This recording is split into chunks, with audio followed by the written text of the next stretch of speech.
add another record into the databases. You'll need all that code for your homework.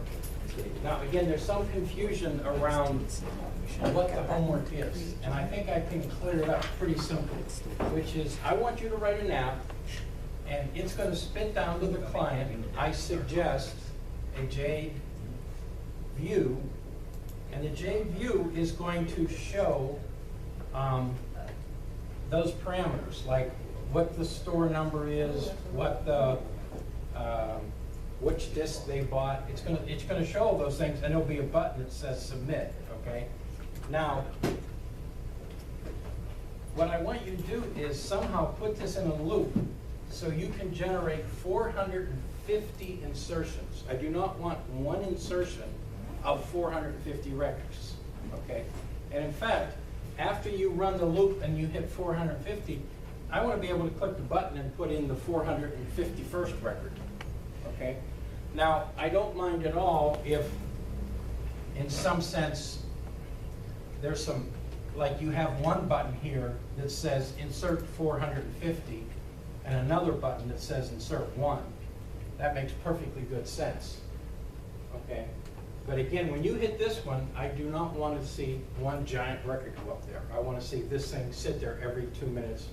Oh. You want to cheat time, you can. Okay, I was gonna say, we can just cheat time and it'll still. If you, go up there. yeah, as long as you make, I want 450 transactions, not one transaction. But you want them, the time stamps on The all time of those stamp should transactions be, should be spread. ideally a minimum of 2 seconds, and if you're faking time, it would be nice if you really stretch them out so that we'll have a nice order history to look at when we get to BI. I'll just add days and times random. So we don't have to display it also on the screen? You don't have to display the results, no. Okay.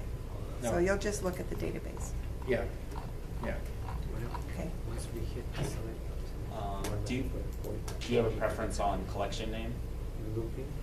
No, because we're going to export the collection into Hadoop, and I'll be very specific about what to import it into, but what you So import it out of, name it, whatever we name it. whatever you name it, yeah. Okay, thank you.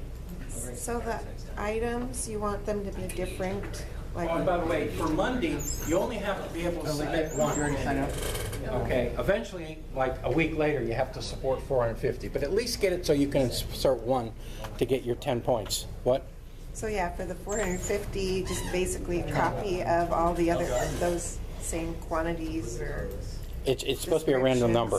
When you do your 450 orders, it'll be a random store, a random salesperson, a random. Oh, that's right. So we have to set up the database for those different. That one. Okay, I forgot that Theoretically part. will work then.